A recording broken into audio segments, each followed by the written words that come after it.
Bossing, anong available units natin dyan? Bossing, i-update ko lang kayo sa mga available unit natin. October 15.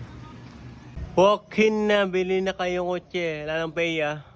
Walk-in na. Walk-in na kayo dito. Noon na. Bossing, ito una tayo dito. Ating Toyota Corolla XE, manual transmission.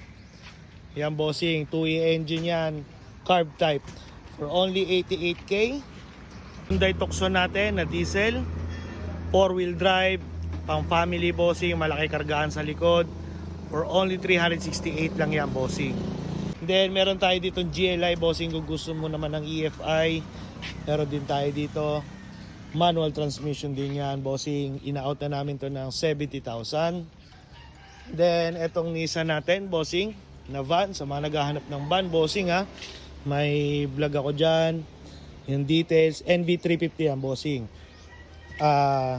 Puntahan mo na kung gusto mo yan bossing, nandun yung details ko. Mitsubishi Lancer, parehas yan, automatic transmission, GLS, top of the line yan mga bossing.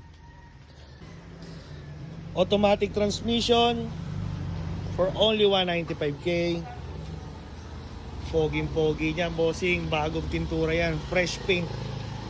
Then itong ating automatic din bossing,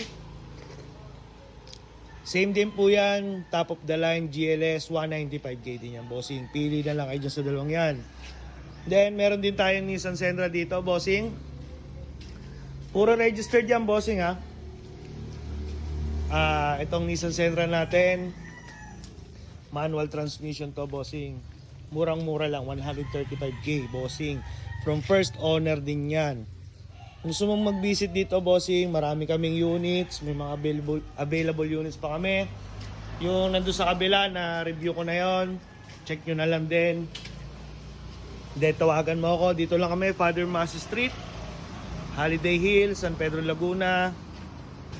Malapit lang kami, Alpha Mart, Holiday Hills. Yung bossing, tawagan mo ako. Tapos inquire ka sa mga paint job, repairs, pwede rin kami. Doon po sa kabilang shop sa United, doon po ang ating gawaan. No? Dito po ang ating showroom sa mga unit natin. Salamat!